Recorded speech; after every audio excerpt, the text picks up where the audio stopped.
여보, 돈 좀 벌어볼까? 뭉친 돈 들고 땡땡 간다. 땡땡이 어딜까요? 은행입니다. 그럼 뭐하러 갈까요? 달러 사러 갑니다. 달러가 굉장히 빠른 속도로 늘고 있습니다. 물론 11월 8일까지기는 하지만요. 10월 말 대비해보면요. 8일 새에 21억 6,800만 달러가 늘었습니다. 2024년 9월에 638억 9,600만 달러 한 달 새에요. 이게 5.14% 32억 8,500만 달러가 줄어들었거든요. 606억 1,100만 달러 이렇게 줄어들었습니다. 그런데 11월 달에는 갑자기 계속 늘어나고 있습니다. 와, 이거를 여러분 시장에서는 도대체 왜 그러지 하고 보는 거예요.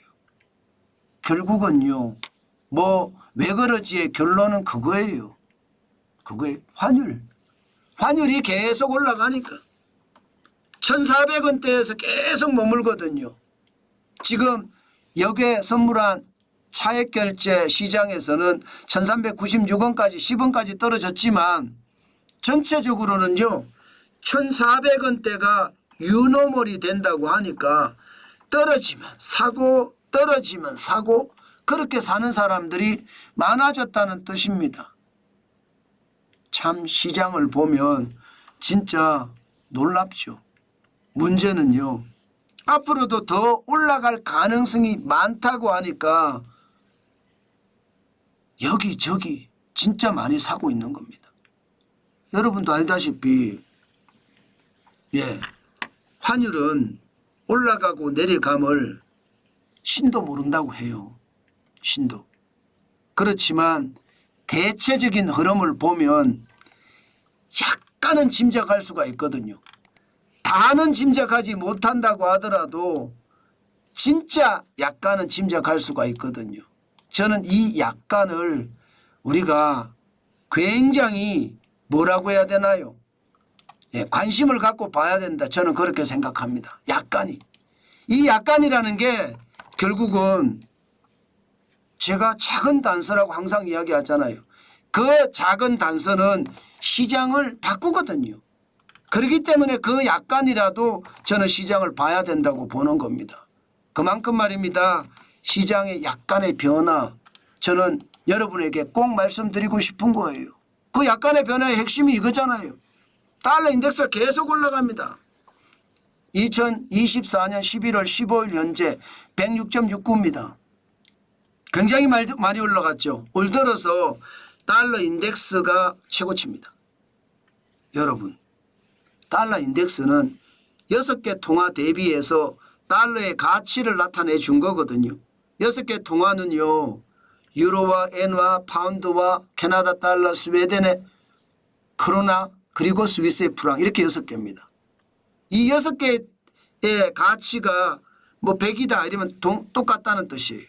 근데 100보다 높다 이러면 달러 가치가 높다는 뜻입니다. 지금 달러 가치가 그렇게 높아지고 있다는 거예요. 11월 15일에 올 들어 최고치. 그만큼 말입니다.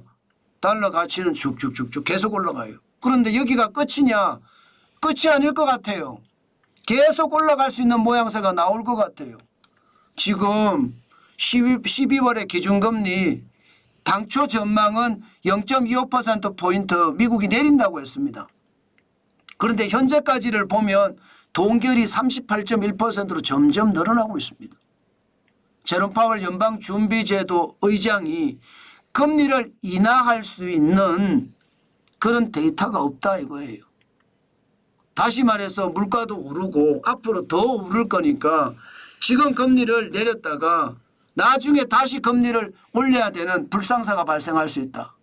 금리를 더 올리면 여러분 내리는 와중에 금리를 올리잖아요. 그러면 시장에 충격 엄청 옵니다. 그 충격을 생각한 거죠. 차라리 동결이 나은 거죠.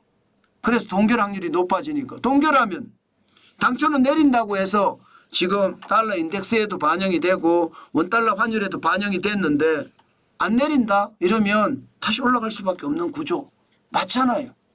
지금 그런 구조가 만들어지고 있다는 뜻입니다. 그런 것을 생각을 하면 뭐 달러를 더 사자 이렇게 생각하는 사람들도 많다는 뜻입니다. 그런데 중요한 것은요. 위안화도 지금 올라갑니다. 지금 위안화도 보면 지난 11월 12일에 달러당이에요. 7.2320 위안이었습니다. 이때가 굉장히 많이 올라간 거죠. 7.2320이니까. 지금이야 7.2309로 좀 떨어지긴 하지만 여전히 높은 숫자죠. 위안화가 올라가는 거하고 우리 환율하고 무슨 상관이냐 이렇게 이야기하지만 여러분 위안화하고 원화는요. 프록시 커런시라고 합니다. 대리통화 내지는 대체통화라고 해요. 때문에 위안화가 올라가면 원화도 올라가고 위안화가 떨어지면 원화도 떨어집니다. 예. 때문에 위안화가 지금 올라가는 것이 원화를 더 끌어올릴 수밖에 없다. 이렇게 이야기하는 겁니다. 이렇게 되면 여러분 원화라는 게 지금 현재 뭐 1398.8원으로 11월 15일 날 마감은 했지만 앞으로 더 올라갈 수 있다는 뜻이잖아요. 더 올라갈 수 있다는 뜻이잖아요. 그러니까 사람들이 달러를 사자 이렇게 되는 분위기 같습니다. 게다가 지금 전문가들 분석하는 걸 보면요. 한국이 계속해서 돈 풀어서 달러 풀어서 환율을 방어 못할 거라고 봅니다. 기본적으로 말입니다. 지금까지는 여유 있게 풀었습니다. 여유 있게. 지금 뭐 외환 보유액을 가지고 계속 풀었잖아요. 2021년 3분기부터 시작을 해서 작년 3분기까지 714억 8,700만 달러나 풀었습니다. 게다가 올 들어서도 1분기에 18억 1,500만 달러 풀었죠. 2분기에 57억 9,600만 달러 풀었죠. 아마 3분기에는 더 풀었을 가능성이 큽니다. 문제는 여러분 이거 앞으로 계속 풀 수 있겠느냐 이거죠. 당장 미국이 환율 관찰 대상국에 포함을 시킨 것도 불안하죠. 주가 환율 조작하지 마라 이거예요. 환율 조작하면 페널티 주겠다. 지금이야 이게 뭐 환율 조작국까지는 아니기 때문에 관찰 대상국이기 때문에 크게 뭐 피해받는 건 없겠지만 그래도 그것은요. 결국 말입니다. 대한민국을 주시하겠다 이런 뜻이거든요. 그런 측면에서 보면 돈 풀어서 환율을 계속 방어하는 것도 참 쉽지 않습니다. 게다가 외환 보유액이 적어요. 이게 심리적 마지노선을 4천억 달러로 보거든요. 4,156억 9천만 달러니까 156억 9천만 달러만 여유가 있는 거예요. 심리적 마지노선이 무너지면 바로 무너질 수 있으니까 시장에서는 바로 이 부분을 걱정하는 겁니다. 이 부분을. 게다가 적정 외환 보유액이 되느냐. 대한민국의 적정 외환 보유액은 안 됩니다. 국제통화기금에서 이야기하는 적정 외환 보유액은요. 4,680억 달러 정도? 최대치는 7,021억 달러 정도예요. 그런데 지금 4,156억 달러잖아요. 과거 2021년 10월에 4,692억 1천만 달러가 됐을 때 이때는 적정 외환 보유고가 됐습니다. 근데 지금은 안 돼요.